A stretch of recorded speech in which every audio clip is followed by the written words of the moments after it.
Hello दोस्तों, welcome to my channel. मैं प्रिया भारती आपको अपने इस चैनल में बहुत बहुत स्वागत करती हूँ। मैं बीएड का सारा टॉपिक कवर करने की कोशिश कर रही हूँ।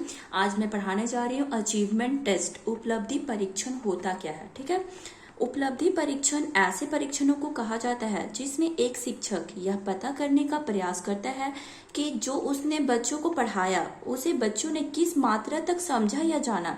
मतलब कि जो टीचर लोग बच्चों को जो पढ़ाए हैं वो बच्चों ने कितना समझा, कितना जाना, नहीं जाना, इसी का टेस्ट करना अचीवमेंट टेस्ट कहलाता है।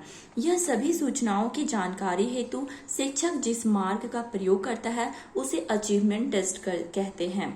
उपलब्धि परीक्षाएं वे परीक्षाएं हैं जिनकी सहायता से विद्यालय में पढ़ाए जाने वाले विषयों और सिखाई जाने वाली कुशलताओं में छात्रों की सफलता या उपलब्धि का ज्ञान प्राप्त किया जाता है। अब उपलब्धि परीक्षण का डेफिनेशन देखते हैं। Definition of achievement test. उपलब्धि परीक्षण के अर्थ और भाव को और अधिक स्पष्ट करने के लिए विभिन्न विद्वानों द्वारा परिभाषित की गई है, जो निम्नलिखित है। अब जैसा कि हम ईबेल के अनुसार देखते हैं, ईबेल ने एक परिभाषा दिए हैं। उनके अनुसार उपलब्धि परीक्षण वह है जो छात्र द्वारा ग्रहण किए हुए ज्ञान का अथवा किसी कौशल में निपुणता का मापन करता है। जैसे कि हम गैरिसन तथा अन्य के अकॉर्डिंग देखते हैं, उपलब्धि परीक्षण वह परीक्षण है जो बालक की वर्तमान योग्यता या किसी विशिष्ट विषय के क्षेत्र में उसके ज्ञान का सीमा का मापन करती है। फ्रीमैन के अनुसार देखते हैं तो फ्रीमैन कहते हैं कि शैक्षिक उपलब्धि परीक्षण वह परीक्षण है जो किसी विशेष विषय अथवा पाठ्यक्रम के विभिन्न विषयों में व्यक्ति के ज्ञान, समझ और कुशलताओं का मापन करता है। सुपर के अनुसार हम देखते हैं तो हम पाते हैं कि एक ज्ञानार्जन परीक्षण यह जानने के लिए प्रयुक्त किया जाता है कि व्यक्ति ने क्या और कितना सीखा और वह कोई कार्य कितनी अच्छी प्रकार से कर सकता है। थॉर्नडाइक और हैगन के अनुसार इनका डेफिनेशन बहुत इंपॉर्टेंट है, आप इसे ध्यान से सुनें। जब हम उपलब्धि परीक्षा का प्रयोग करते हैं तब हम यह इस बात का निश्चय करना चाहते हैं कि एक विशिष्ट प्रकार की शिक्षा प्राप्त करने के उपरांत व्यक्ति ने क्या सीखा। प्रेसी, रॉबिन्स व हॉरक्स के अनुसार हम देखते हैं तो उपलब्धि परीक्षाओं का निर्माण मुख्य रूप से छात्रों के सीखने के स्वरूप और सीमा का माप करने के लिए किया जाता है। जैसे कि हम लोगों ने डेफिनेशन से समझा कि उपलब्धि परीक्षण क्या है, विभिन्न वैज्ञानिकों ने अपने तरीकों से उपलब्धि परीक्षणों का परिभाषा दिया है। इसे हम पढ़ के उपलब्धि परीक्षण को अच्छे से समझ सकते हैं। अब हम बात करते हैं कैरेक्टरिस्टिक्स, उपलब्धि परीक्षण की विशेषताएं क्या हैं। उपलब्धि परीक्षण ज्ञान तथा कौशल के मापन के लिए होती है। यहाँ पे हम देखते हैं कि उपलब्धि परीक्षण ज्ञान तथा कौशल का मापन करती है, इसलिए विद्यालयों से इसका सीधा संबंध होता है। इसकी विशेषताएं निम्नलिखित है। अब उपलब्धि परीक्षण की विशेषताओं की बात करें तो हम पहले नंबर पे देखते हैं कि उपलब्धि परीक्षण दिए हुए ज्ञान तथा कौशल का मापन करता है। मतलब उपलब्धि परीक्षण जो हम लोग को ज्ञान दिया जाता है उसका मापन करता है, मेजरमेंट करता है कि हम लोगों ने कितना ज्ञान प्राप्त किया। दूसरे नंबर पे देखते हैं तो उपलब्धि परीक्षण द्वारा ज्ञान तथा उपलब्धि की जांच की जाती है। मतलब अचीवमेंट टेस्ट इसलिए किया जाता है ताकि हम टेस्ट कर सके कि हमने कितना अचीव किया, बच्चों ने कितना अचीव किया, टीचर ने जो पढ़ाया उसे बच्चों ने किस प्रकार अचीव किया। थर्ड नंबर पे हम देखते हैं तो उपलब्धि परीक्षण के द्वारा प्रश्नों की रचना, उपलब्धि की मात्रा की गणना तथा व्यक्ति के प्रगति की मात्रा का मापन करने के लिए की जाती है। चौथे नंबर पे देखते हैं तो उपलब्धि परीक्षण से वर्तमान प्रगति का पता चलता है, मतलब कि प्रेजेंट एक्सपीरियंस का पता चलता है अचीवमेंट टेस्ट से। पांचवें नंबर पे देखते हैं तो उपलब्धि परीक्षण में अर्जित ज्ञान का मापन उसका साध्य होता है। छठे नंबर पे देखते हैं तो उपलब्धि परीक्षण व्यक्ति की उपलब्धि की क्षमता का प्रदर्शन करता है। अब यहाँ पे देखते हैं उपलब्धि परीक्षण का महत्व, इम्पोर्टेंस क्या है, इसका अचीवमेंट टेस्ट का इम्पोर्टेंस क्या है। तो शिक्षा तथा मनोविज्ञान के क्षेत्र में उपलब्धि परीक्षणों को एक अत्यंत महत्वपूर्ण स्थान प्राप्त है। इसका प्रयोग अनेक कार्यों के लिए किया जाता है। थॉर्नडाइक और हैगन ने स्कूल की दृष्टि से उपलब्धि परीक्षण के महत्व का प्रतिपादन इन शब्दों में किया है। पहला नंबर, विद्यार्थियों का वर्गीकरण। उपलब्धि परीक्षणों से विद्यार्थियों को जो अंक प्राप्त होते हैं उससे अनेक मानसिक और बौद्धिक स्तर का ज्ञान हो सकता है, जिससे उसके मानसिक स्तर के अनुसार उनका वर्गीकरण किया जा सकता है। अर्थात थार्नडाइक और हैगन ने जो वर्गीकरण किया उसके आधार पर, जैसे कि इसका इम्पोर्टेंस यह हुआ कि विद्यार्थियों ने कितने अच्छी मात्रा में अपने ज्ञान को अर्जित किया है, इसका मापन हम आसानी से कर सकते हैं अचीवमेंट टेस्ट के द्वारा। दूसरे नंबर पे विद्यार्थियों की कठिनाइयों का निदान। इस परीक्षाओं में के द्वारा विद्यार्थियों की कठिनाइयों का पता चल जाता है। कठिनाई जान लेने पर उसके निवारण के उपाय किए जाते हैं। मतलब कि विद्यार्थी का क्या प्रॉब्लम है, अचीवमेंट टेस्ट के द्वारा हम ये जान सकते हैं। इस दृष्टि से विद्यार्थियों की प्रगति में योगदान किया सकता है। फिर अगर हम उनके प्रॉब्लम्स जानेंगे तो उनका सॉल्यूशन ढूंढेंगे, जिससे विद्यार्थियों का प्रोग्रेस होगा, वो सक्सेस की ओर बढ़ेंगे। तीसरे नंबर पे हम देखते हैं तो विद्यार्थियों को प्रेरणा मिलती है। जैसे कि अनुभव से पता चलता है कि विद्यार्थियों को प्रेरणा देने में भी इन परीक्षाओं को सफलता मिलती है। मतलब कि अचीवमेंट टेस्ट लेने से स्टूडेंट लोग को एक प्रेरणा मिलती है कि हम लोगों का टेस्ट होगा तो वो अच्छे से कोई भी चीज़ को सुनते हैं, समझते हैं और सीखते हैं। जब स्टूडेंट को इस बात का पता चलता है कि उसके अर्जित ज्ञान की जांच हो रही है तो उन्हें प्रेरणा मिलती है, उन्हें एक मोटिवेशन आता है कि हमारे जो अचीव किए हैं उनका टेस्ट हो रहा है, हम कितना अचीव किए वो उससे जानते हैं और उसमें इम्प्रूवमेंट भी करते हैं। चौथे नंबर पर देखते हैं व्यक्तिगत सहायता। उपलब्धि परीक्षणों के द्वारा सरलता से मंद बुद्धि, कुशाग्र बुद्धि तथा विशेष योग्यता वाले विद्यार्थियों का पता लगाकर उनकी आवश्यकताओं के अनुसार उनकी सहायता की जा सकती है। अचीवमेंट टेस्ट का यह इम्पॉर्टेंस है कि हम अचीवमेंट टेस्ट करते हैं तो हम सभी प्रकार के बच्चों को जान सकते हैं, कौन मंद बुद्धि है, कौन तेज है, कौन कमजोर है, और उन बालकों का पता लगाकर उन पे अधिक ध्यान दे पाते हैं। पांचवें नंबर पे हम देखते हैं शिक्षा निर्देशन। इस परीक्षण के आधार पर विद्यार्थियों ने जो अंक प्राप्त किए हैं तथा उनके पूर्व के और अभी के अंक को देखकर उन्हें समुचित निर्देशन दिया जा सकता है कि उन्हें कौन से विषय लेना चाहिए। इससे मतलब स्टूडेंट कितने मार्क्स लाते हैं उस पर डिपेंड करता है कि वो आगे चलकर क्या कर सकते हैं। तो अचीवमेंट टेस्ट का यह एक इम्पॉर्टेंस है, बहुत इम्पॉर्टेंस है। विद्यार्थियों को परामर्श। उपलब्धि परीक्षाओं से हमें पता चलता है कि विद्यार्थियों की रुचियां क्या है, उनमें उनको किस चीज़ में इंटरेस्ट है, उनकी अभियोग्यताएं और कार्य क्षमताएं क्या है। इसके आधार पर उन्हें आगामी अध्ययन के लिए परामर्श दिया जा सकता है। मतलब कि हम अचीवमेंट टेस्ट से यह पता कर सकते हैं कि स्टूडेंट को किस चीज़ में ज़्यादा इंटरेस्ट है और हम उन्हें ये सजेस्ट कर सकते हैं कि आप आगे जाकर ये कर सकते हैं। तो इस तरह स्टूडेंट लोग का सक्सेस का रास्ता बहुत आसानी से खुल जाता है। अब हम देखते हैं कि लिंक्विस्ट तथा मन के उपलब्धि परीक्षणों के निम्नांकित प्रयोगों की चर्चा की है। पहला, अध्ययन हेतु प्रोत्साहित करना। दूसरा, शिक्षण विधि में सुधार। तीसरा, मान्यता प्रदान करने में सहायता। चौथा, शिक्षण में सुधार। पांचवा, अध्यापक तथा विभागों का मूल्यांकन। छठा, शैक्षिक निर्देशन में सहायता। सातवां, अन्वेषण के लिए आवश्यक। अब देखते हैं अनास्तासी ने परीक्षण के निम्नांकित प्रयोगों का उल्लेख किया है। पहला, शैक्षिक एवं व्यावसायिक निर्देशन प्रदान करने के लिए उपयोग करना। दूसरे नंबर पर हम देखते हैं विभिन्न प्रकार के पाठ्यक्रमों, कृतियों तथा नियुक्तियों के लिए चयन करने में प्रयोग करना। तीसरा, विद्यार्थियों तथा अन्य व्यक्तियों की योग्यताओं का माप करना और निर्धारित निम्नतम योग्यता के साथ उनकी योग्यताओं की तुलना करना। चौथा, विद्यार्थियों, कर्मचारियों आदि का वर्गीकरण करने के लिए प्रयोग करना। पांचवा, परीक्षा परिणामों के आधार पर क्रम निर्धारण करना तथा कक्षोन्नति में पदोन्नति करना। छठा, परीक्षण के द्वारा पाठ्यक्रम का मूल्यांकन तथा उनकी पुनरावृत्ति भी की जाती है। सातवां, निदानात्मक शिक्षण प्रदान करना। आठवां, शिक्षण कार्य में सुधार एवं उन्नति के लिए प्रयुक्त करना। इससे हम यह समझते हैं कि इतने सारे फायदे होते हैं अचीवमेंट टेस्ट से स्टूडेंट लोग को।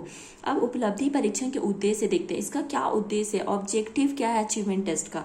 तो पहला नंबर पे हम देखते हैं कि छात्रों को एक कक्षा से दूसरी कक्षा में भेजने हेतु एक उचित और विश्वसनीय परीक्षण करना। दूसरा नंबर पे हम देखते हैं तो इसका ऑब्जेक्टिव है कि छात्रों के मध्य भेद कर, मतलब उनमें डिफरेंस कर, उनमें से मेधावी, औसत एवं मंदबुद्धि छात्रों का चयन करना। मतलब कि हम अचीवमेंट टेस्ट से किसी भी छात्र को पहचानते हैं कि वो कमजोर है, तेज है, और उसके अकॉर्डिंग उसे पढ़ाते हैं, उसे आगे की ओर भेजते हैं। तीसरा, छात्रों के मनोबल में वृद्धि करना। अचीवमेंट टेस्ट से हम उनके कॉन्फिडेंस को बढ़ाते हैं। चौथा, छात्रों की समस्याओं का पता लगाना, अर्थात हम अचीवमेंट टेस्ट के थ्रू स्टूडेंट लोग का प्रॉब्लम्स का पता करते हैं और उसका सॉल्यूशन देते हैं। पांचवा, छात्रों की रुचि, अभिरुचि एवं उनकी क्षमताओं का पता लगाना, अचीवमेंट टेस्ट से हम छात्रों के इंटरेस्ट, उनका अभिरुचि, उनकी एबिलिटी का पता लगाते हैं और उससे फिर हम उसके आगे काम करते हैं।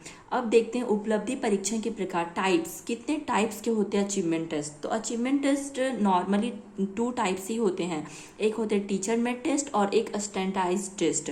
पर यहाँ पे हमने 5 टाइप्स को दर्शाया है। आप अगर चाहें तो 2 ही इम्पोर्टेंस मान सकते हैं। जैसे कि पहला मैंने कहा शिक्षक निर्मित परीक्षण, दूसरा मानवीकृत परीक्षण, ये दोनों बहुत इंपॉर्टेंट है। अब तीसरा मौखिक परीक्षण, चौथा लिखित परीक्षण, पांचवा प्रयोगात्मक परीक्षण। पर ये तीनों अधिक मतलब कि परीक्षा में नहीं पूछे जाते हैं, लेकिन ये दोनों शिक्षक निर्मित और मानवीकृत परीक्षण बहुत इंपॉर्टेंट है, ये अधिकतर एग्जाम में पूछे जाते हैं। अब हम देखते हैं पहला शिक्षक निर्मित परीक्षण, teacher made test. Teacher made test ऐसे परीक्षण को कहते हैं जिसमें ऐसे परीक्षण का निर्माण एक शिक्षक स्वयं अपने हाथों से करता है। इस टेस्ट में एक शिक्षक एक टेस्ट का निर्माण अपने हाथों से करता है। ऐसे परीक्षणों का निर्माण शिक्षक यूनिट टेस्ट, विषय संबंधी टेस्ट, अर्धवार्षिक परीक्षा के लिए करता है। टीचर मेड टेस्ट ऐसे परीक्षणों को वैध तथा विश्वसनीय नहीं कहा जाता है, क्योंकि उपलब्धि परीक्षण एक निश्चित कक्षा के छात्रों के बौद्धिक स्तर की जांच हेतु किया जाता है। तो टीचर मेड टेस्ट बहुत इंपॉर्टेंट होता है। टीचर मेड टेस्ट के द्वारा टीचर जो पढ़ाता है उसके अकॉर्डिंग टेस्ट लेता है, तो उसे पता होता है कि उसे क्या टेस्ट लेना है, उसने क्या पढ़ाया, तो ये बहुत इंपॉर्टेंट होता है। अब हम दूसरा देखते हैं मानवीकृत परीक्षण, स्टैंडर्डाइज टेस्ट। ऐसे परीक्षणों का निर्माण विभिन्न लोगों द्वारा किया जाता है। उन विभिन्न लोगों में बुद्धिजीवी, विषय विशेषज्ञ आदि शामिल होते हैं। इन परीक्षणों का पहले हर क्षेत्र में मूल्यांकन किया जाता है और ऐसे परीक्षण वैध और विश्वसनीय कहलाते हैं और साथ ही वस्तुनिष्ठ भी होते हैं। मतलब मानवीकृत परीक्षण बहुत सारे लोगों के द्वारा मिलकर बनाया जाता है और इसका एक समय निश्चित होता है। ये मतलब 1 वर्ष में या 6 माह में एक बार लिया जाता है। और टीचर मेड टेस्ट में होता है कि ये कभी भी जब भी टीचर का मन करे तब वो ये टेस्ट ले सकते हैं, वो बच्चों का टेस्ट ले सकते हैं, वो बच्चों को जांच सकते हैं कि उसने कितना पढ़ा नहीं पढ़ा। लेकिन मानवीकृत परीक्षण में होता ये है कि 1 वर्ष में एक बार लिया जाता है और ये बहुत लोगों के द्वारा मिलकर यह टेस्ट का पेपर बनाया जाता है। अब हम देखते हैं कि मानवीकृत या प्रमाणित परीक्षण एवं शिक्षक निर्मित परीक्षण की तुलना करते हैं। तो इन दोनों में क्या तुलना है? तो थॉर्नडाइक एवं हेगन ने प्रमाणित परीक्षण को शिक्षक निर्मित परीक्षण से श्रेष्ठ सिद्ध किया है। इसके लिए इन्होंने निम्नलिखित तथ्य प्रस्तुत किए हैं। प्रमाणित परीक्षण को संपूर्ण देश के किसी भी विद्यालय की किसी भी कक्षा के लिए प्रयोग किया जा सकता है। जैसे कि हमने देखा था कि प्रमाणित परीक्षण बहुत सारे टीचरों, बहुत सारे लोगों के द्वारा मिलकर बनाया जाता है, तो ये किसी भी देश के लिए, किसी भी कक्षा के लिए प्रयोग किया जा सकता है। लेकिन शिक्षक निर्मित परीक्षण होता ये है कि ये केवल उसी विद्यालय की किसी विशेष कक्षा के लिए प्रयोग किया जाता है। मतलब कि टीचर मेड टेस्ट एक शिक्षक के द्वारा एक कक्षा के लिए ही निर्मित किया जाता है, लेकिन प्रमाणित परीक्षण ये पूरे देश के लिए, पूरे सभी विद्यालयों के लिए निर्माण किया जाता है। दूसरा, प्रमाणित परीक्षण का निर्माण किसी विशेषज्ञ या विशेषज्ञों के समूह के द्वारा किया जाता है। मतलब कि हमने देखा था कि प्रमाणित परीक्षण में बहुत सारे लोगों के द्वारा मिलकर ये इसका तैयारी किया जाता है, लेकिन शिक्षक निर्मित परीक्षण का निर्माण अध्यापक के द्वारा अकेले तथा किसी की सहायता के बिना किया जाता है। तीसरा, प्रमाणित या मानवीकृत परीक्षण में प्रयोग की जाने वाली परीक्षा सामग्री का व्यापक रूप में पहले ही परीक्षण कर लिया जाता है, लेकिन शिक्षक निर्मित परीक्षण में इस प्रकार का कोई परीक्षण नहीं किया जाता है। चौथा, मानवीकृत परीक्षण में बहुत कुछ विश्वसनीयता होती है, लेकिन शिक्षक निर्मित परीक्षण में कम विश्वसनीयता होती है। इस संबंध में थॉर्नडाइक व हेगन की सलाह है कि प्रमाणित परीक्षणों का ही विश्वास किया जाना चाहिए। कुछ लेखकों ने प्रमाणित परीक्षण को शिक्षक निर्मित परीक्षण से निम्नतर सिद्ध करने के लिए निम्नलिखित कारण प्रस्तुत किए हैं, जो निम्नलिखित हैं। जैसे कि हमने पहले देखा कि कई सारे विद्वानों ने, हैगन ने प्रमाणित परीक्षण को अधिक श्रेष्ठतर साबित किया है, टीचर में टेस्ट के को कम श्रेष्ठतर साबित किया है। लेकिन कुछ वैज्ञानिकों ने प्रमाणित परीक्षण को निम्नतर स्थान प्राप्त किया है और शिक्षक निर्मित परीक्षण को अधिक उच्चतर स्थान दिया है। जैसे कि हम देखते हैं 5वां नंबर में, प्रमाणित परीक्षण के निर्माण के लिए बहुत समय तथा धन की आवश्यकता होती है, लेकिन शिक्षक निर्मित परीक्षण के लिए अति अल्प समय तथा धन काफी है। जैसे कि प्रमाणित परीक्षण में बहुत सारे धन, बहुत सारे लोगों की आवश्यकता होती है और ये इसमें बहुत अधिक समय भी लग जाता है। लेकिन शिक्षक निर्मित परीक्षण में एक शिक्षक के द्वारा ही यह परीक्षा ली जाती है और इसमें कम समय कम धन में ही हो जाता है और यह बहुत लाभदायक भी सिद्ध हुआ है। 6ठे नंबर पे देखते हैं तो प्रमाणित परीक्षण इस बात का मूल्यांकन कर सकता है कि कक्षा में क्या पढ़ाया जा सकता था, क्या पढ़ाया जाना चाहिए था, लेकिन शिक्षक निर्मित परीक्षण इन दोनों बातों का मूल्यांकन कर सकता है। 7वें नंबर पे देखते हैं तो प्रमाणित परीक्षण शिक्षक के शैक्षिक लक्ष्यों का अनुमान लगाने में असफल रहता है, लेकिन शिक्षक निर्मित परीक्षण इन लक्ष्यों का मापन कर सकता है। 8वें नंबर पे देखते हैं प्रमाणित परीक्षण अध्यापक की शैक्षिक असफलता तथा छात्रों की वास्तविक प्रगति का मूल्यांकन करने में सफल नहीं होता है, लेकिन शिक्षक निर्मित परीक्षण देते हैं। अतः उपरोक्त कारणों के फलस्वरूप अनेक लेखक प्रमाणित परीक्षण को शिक्षक निर्मित परीक्षण से निम्नतर स्थान देते हैं। आज जिन परिस्थितियों में हमारे विद्यालय कार्य कर रही हैं, उन पर विचार करके तो यही कहना उचित जान पड़ता है कि शिक्षक निर्मित परीक्षणों का प्रयोग ही अधिक लाभदायक है। प्रमाणित मानकीकृत परीक्षणों के प्रयोग में 3 विशेष आपत्तियां हैं। पहला, उनको काफी धन व्यय करके ही प्रयोग किया जा सकता है। कम धन में ये हो ही नहीं सकता, लेकिन धन व्यय करने पर भी यह आवश्यक नहीं है कि वे उचित समय पर उपलब्ध हो जाए। मतलब इनका कहना है कि प्रमाणित परीक्षण में बहुत अधिक धन व्यय करना होता है। कम धन में इसका निर्माण हो ही नहीं सकता और फिर इसके बावजूद यह आवश्यक नहीं है कि यह उचित समय पे उपलब्ध हो जाए। दूसरा, विद्यालय तथा छात्रों की स्थानीय आवश्यकताओं को केवल शिक्षक निर्मित परीक्षण ही पूरा कर सकते हैं, लेकिन मानकीकृत परीक्षण नहीं। तीसरा, प्रमाणित परीक्षण का भले ही सर्वोत्तम विधि से निर्माण किया गया हो, पर यह आवश्यक नहीं है कि उसमें एक विशेष अध्यापक या एक विशेष विद्यालय के सभी महत्वपूर्ण लक्ष्यों का समावेश हो। अब हम तीसरा देखते हैं। हमने पहला देखा प्रमाणित परीक्षण, दूसरा देखा शिक्षक निर्मित परीक्षण और दोनों में तुलना भी हमने कर लिया है। अब हम तीसरा देखते हैं मौखिक परीक्षण क्या होता है, ओरल टेस्ट। अब मौखिक परीक्षण ऐसे परीक्षणों का उपयोग प्रायः अध्यापक अपनी कक्षा में करते हैं। वह निरंतर छात्रों से पढ़ाए गए प्रकरण से संबंधित प्रश्न पूछते हैं और छात्र उसका उत्तर देते हैं। अर्थात मौखिक परीक्षण में होता यह है कि मान लेते कोई टीचर अपने क्लास में कोई चैप्टर पढ़ा रहे होते हैं, तो उस चैप्टर में से बीच में से कोई भी क्वेश्चन टीचर कोई भी स्टूडेंट को उठा के पूछते हैं, तो इसे ओरल टेस्ट कहते हैं।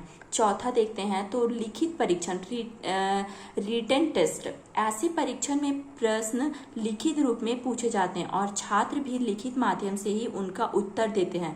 मतलब कि जैसे कि कोई भी चैप्टर पढ़ाने के बाद टीचर किसी भी स्टूडेंट को बोर्ड पे लाते हैं और एक क्वेश्चन देकर बोलते हैं इस क्वेश्चन का आंसर आप बोर्ड पे लिखिए, तो इसे लिखित परीक्षण कहते हैं। अब 5वां देखते हैं प्रयोगात्मक परीक्षण, प्रैक्टिकल टेस्ट। प्रयोगात्मक परीक्षण ऐसे परीक्षणों में छात्रों से क्रिया करवाकर उनके उपलब्धि परीक्षणों की जांच की जाती है। जैसे कि उनसे कोई एक्टिविटीज कराया जाता है कि आप ये काम को कीजिए, तो उससे उनके अचीवमेंट टेस्ट किया जाता है। जैसे नृत्य प्रतियोगिता में श्रेष्ठ व्यक्ति की चयन हेतु उनके मध्य नृत्य प्रतियोगिता करवाई जाती है। मतलब बहुत सारे स्टूडेंट को लाया जाता है, उनमें अगर किसी को डांस आता है तो सभी को डांस करवाया जाता है, जिसका बेटर होता है तो उसको सेलेक्ट किया जाता है। तो इस तरह के अचीवमेंट टेस्ट को प्रैक्टिकल टेस्ट कहते हैं। अब हम कंक्लूजन देखते हैं, निष्कर्ष देखते हैं, तो हम पाते हैं कि उपलब्धि परीक्षण का प्रयोग छात्रों की प्राप्त उपलब्धियों की जांच हेतु किया जाता है।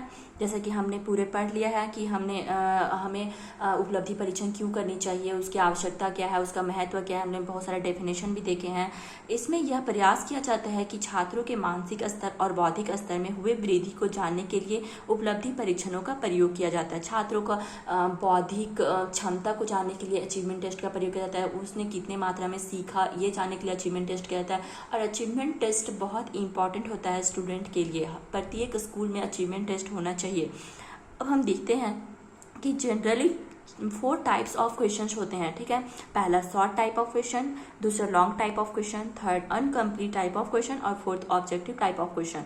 Thank you for share and subscribe in my channel. आप हमारे नेक्स्ट वीडियो पाने के लिए हमारे चैनल को सब्सक्राइब कीजिए, शेयर कीजिए और लाइक कीजिए। धन्यवाद।